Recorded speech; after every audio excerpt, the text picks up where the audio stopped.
Phronesis investor academy के इस brand new video में आप सभी का स्वागत है।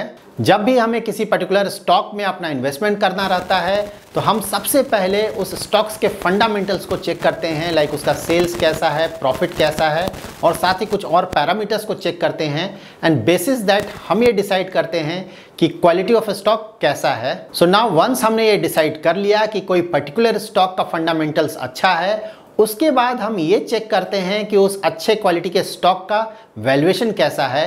अगर उसका वैल्यूएशन कम है, इन दैट केस हम उस पर्टिकुलर स्टॉक में अपना इन्वेस्टमेंट करते हैं। सो मोस्टली हम जो इन्वेस्टमेंट स्ट्रैटेजी यूज करते हैं वो होता है buy low and sell high. So now ये मोमेंटम स्ट्रैटेजी क्या है? मोमेंटम स्ट्रैटेजी में आपको किसी भी पर्टिकुलर स्टॉक के वैल्यूएशन या उसके फंडामेंटल से कुछ भी लेना देना नहीं है। मोमेंटम स्ट्रैटेजी में किसी भी पर्टिकुलर स्टॉक के रीसेंट पास्ट के परफॉर्मेंस के आधार पर इन्वेस्टमेंट किया जाता है। मोमेंटम स्ट्रैटेजी में यह माना जाता है कि अगर कोई particular stock last few month से काफी अच्छा रिटर्न जनरेट कर रहा है तो आने वाले नेक्स्ट फ्यू मंथ्स में भी वो पर्टिकुलर स्टॉक का परफॉर्मेंस काफी अच्छा रहेगा। सिमिलरली अगर किसी पर्टिकुलर स्टॉक का प्राइस तेजी से गिरा है लास्ट फ्यू मंथ्स में तो ये माना जाता है कि आने वाले फ्यू मंथ्स में भी उस स्टॉक का प्राइस और गिरेगा। मोमेंटम स्ट्रैटेजी में short term that is about 6 months के लिए वैसे स्टॉक्स में इन्वेस्टमेंट किया जाता है जिसका पास्ट 6 मंथ्स में परफॉर्मेंस या तो काफी अच्छा रहा हो या फिर काफी खराब रहा हो। जब किसी स्टॉक का परफॉर्मेंस अच्छा हो रहा होता है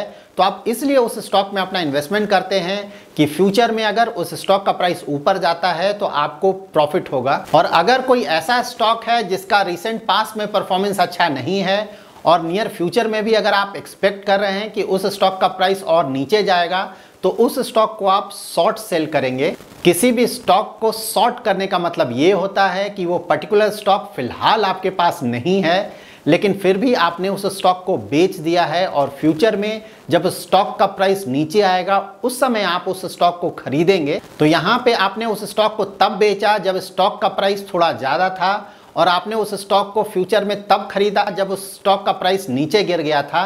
तो इस तरह से इस ट्रांजैक्शन में भी आपको प्रॉफिट होगा। वर्ल्ड वाइड मोमेंटम स्ट्रैटेजी को काफ़ी सालों से यूज़ किया जा रहा है और इस स्ट्रैटेजी ने काफ़ी अच्छा रिटर्न्स भी जनरेट किया है ओवर द ईयर्स। जबकि अगर आप इंडिया में देखें तो इंडिया में जो मोमेंटम इन्वेस्टिंग का कॉन्सेप्ट है वो रिलेटिवली न्यू है।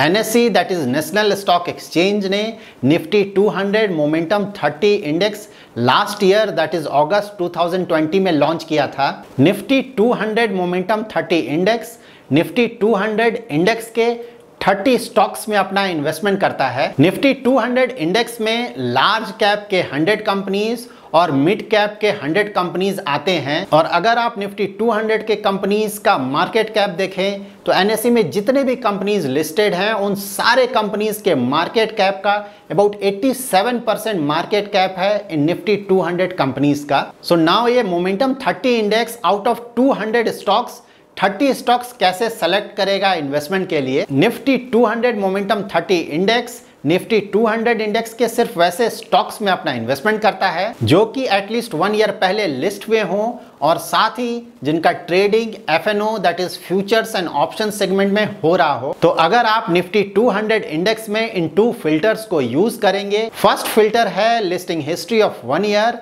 एंड सेकेंड फिल्टर है trading in F and O segment. So because of these 2 filters out of 200 only 130 stocks ऐसे होंगे जिसमें कि निफ्टी 200 मोमेंटम 30 इंडेक्स अपना इन्वेस्टमेंट कर पाएगा। टॉप 30 स्टॉक्स को निफ्टी 200 में जो स्टॉक्स हैं उनके last 6 months and last 12 months के प्राइस रिटर्न के आधार पे सेलेक्ट किया जाता है। निफ्टी 200 मोमेंटम 30 इंडेक्स के स्टॉक्स का वेटेज 2 पैरामीटर्स को कंबाइन करके डिसाइड किया जाता है। फर्स्ट पैरामीटर है इन स्टॉक्स का price return in last 6 months and last 12 months and second parameter है इन स्टॉक्स का free float market capitalization. So now हमें अब ये पता चल चुका है कि निफ्टी 200 मोमेंटम 30 इंडेक्स क्या है। नाउ हम UTI Nifty 200 momentum 30 index fund के बारे में डिटेल से जानेंगे और साथ ही हम ये भी जानेंगे कि हमें अपना इन्वेस्टमेंट इस फंड में करना चाहिए या नहीं। इस फंड को डिटेल से जानने से पहले अगर अभी तक आपने हमारा YouTube चैनल सब्सक्राइब नहीं किया है तो जरूर सब्सक्राइब करें क्योंकि हमारे YouTube चैनल में आपको इन्वेस्टमेंट से रिलेटेड सारे लेटेस्ट अपडेट मिलते रहेंगे। So let's start with basic details of this fund. UTI Nifty 200 Momentum 30 fund एक इंडेक्स फंड है। इसका मतलब ये हुआ कि ये फंड एक पैसिव फंड है। इस फंड को एक्टिवली मैनेज नहीं किया जाएगा। ये fund simply Nifty 200 momentum 30 index को रिप्लिकेट करेगा या कॉपी करेगा। इसका मतलब ये हुआ कि ये फंड सेम प्रोपोर्शन में उन्हीं स्टॉक्स में अपना इन्वेस्टमेंट करेगा जो स्टॉक्स निफ्टी 200 मोमेंटम 30 इंडेक्स में अवेलेबल हैं। UTI Nifty 200 momentum 30 index fund launch हुआ था मार्च 2021 में। इसका बेंचमार्क है ऑफ कोर्स निफ्टी 200 मोमेंटम 30 और इसका AUM that is asset under management है अबाउट 559 करोड़। इस फंड का एक्सपेंस रेशियो है 0.39% और इसका एग्जिट लोड है 0। अगर आप इस फंड में अपना SIP स्टार्ट करना चाहते हैं तो आप 500 रुपीज से अपना SIP स्टार्ट कर सकते हैं। इस फंड का जिन मेजर सेक्टर्स में इन्वेस्टमेंट है वो है metals, technology, chemicals, financial and services. अगर आप लास्ट फ्यू मंथ्स में डिफरेंट सेक्टर्स का परफॉर्मेंस देखें तो metals, technology and chemical sector का परफॉर्मेंस काफ़ी अच्छा रहा था। दैट्स वाई इन सेक्टर्स का वेटेज काफ़ी ज़्यादा है इस फंड में। इस फंड ने जिन मेजर स्टॉक्स में अपना इन्वेस्टमेंट किया है वो है Hindalco, Bajaj finance, Wipro, Grasim industries and Tata steel. इस फंड ने अपने टोटल एसेट का अबाउट 85% इन्वेस्ट किया है लार्ज कैप स्टॉक्स में एंड रेस्ट इन्वेस्ट किया है मिड कैप स्टॉक्स में। Nifty 200 momentum 30 index every 6 month अपने पोर्टफोलियो को रीबैलेंस करता है।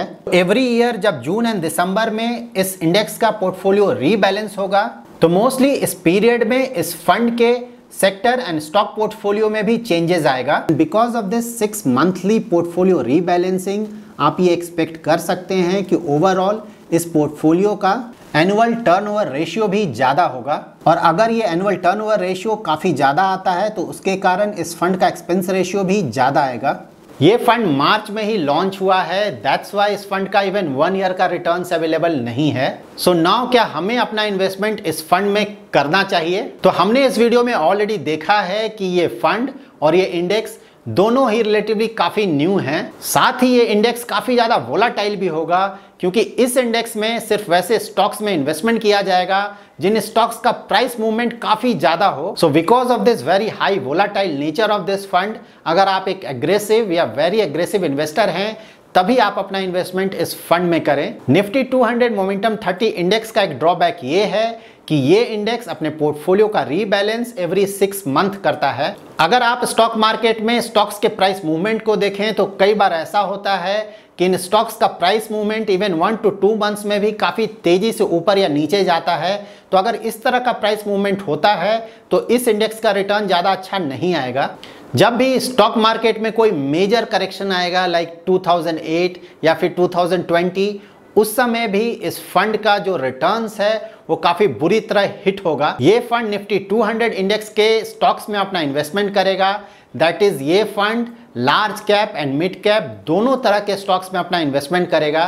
तो अगर आप इस फंड में अपना इन्वेस्टमेंट कर रहे हैं तो इस फंड को आप large and mid cap category में रख सकते हैं। ये index large and mid cap दोनों तरह के स्टॉक्स में अपना इन्वेस्टमेंट कर रहा है तो मोस्टली हम ये एक्सपेक्ट कर सकते हैं कि इस इंडेक्स का return Nifty 50 and Nifty next 50 के इंडेक्स से ज़्यादा आएगा। तो अच्छा ये होगा कि एटलीस्ट हम 2 to 3 इयर्स तक इस फंड का परफॉर्मेंस चेक करें एंड आफ्टर दैट हम इस फंड में अपना इन्वेस्टमेंट करें। और अगर आप अपना इन्वेस्टमेंट इस फंड में करना चाहते हैं तो आप तभी करें जब आप एग्रेसिव या वेरी एग्रेसिव इन्वेस्टर हैं क्योंकि ये फंड काफ़ी ज़्यादा वोलाटाइल हो सकता है। So that's it in this video. अगर आपको ये वीडियो पसंद आया है तो जरूर लाइक एंड शेयर करें और अगर अभी तक आपने हमारा YouTube चैनल सब्सक्राइब नहीं किया है तो जरूर सब्सक्राइब करें। Thanks lot for watching.